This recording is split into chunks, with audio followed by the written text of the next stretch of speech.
Six point क्या कहता है? Every partner is the joint owner of the partnership property. Partnership की property में आप एक जॉइंट ओनर की तरह होते हो। पार्टनरशिप की जो प्रॉपर्टी है उसके आप जॉइंट ओनर होते हो, आपके पास उसमें ओनरशिप राइट होता है, ठीक है। 7 point is if partner has given loan to the firm. अगर किसी पार्टनर ने फर्म को लोन दिया है तो उसके पास पूरा राइट है कि वो उस पर इंटरेस्ट रिसीव करेगा। अगर पार्टनरशिप डीड एब्सेंट है तो 6% पर एनम पे रिसीव करेगा, ठीक है। अगर कोई रेट डिसाइडेड नहीं है तो 6% पर एनम पे वो रिसीव करेगा, सिंपल एज दैट। अगर लोन दिया है पार्टनर ने पार्टनरशिप फर्म को तो उसका राइट है उस पे इंटरेस्ट रिसीव करना। If interest is not agreed, अगर इंटरेस्ट एग्रीड नहीं है तो 6% पर एनम पे आपको फिर भी इंटरेस्ट मिलेगा ही मिलेगा, ठीक है।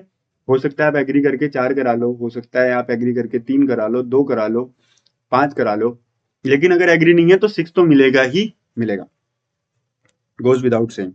8th point is if partner incurs expenses on behalf of the firm, he has the right to indemnify by the firm. He has the right to be indemnified by the firm. अगर कोई partner on behalf of firm अपनी pocket से expense करता है, pocket expense इनकर करता है, तो पार्टनरशिप फर्म पार्टनर को इंडेमनीफाई करेगी। इंडेमनीफाई का मतलब है रिम्बर्स करेगी, वापस करेगी। अगर लेट सपोज एक पार्टनर है, एक पार्टनर ने फर्म के लिए 5,000 रुपए का खर्चा किया अपनी जेब से, तो पार्टनरशिप फर्म ये 5,000 रुपए ए को वापस करेगी।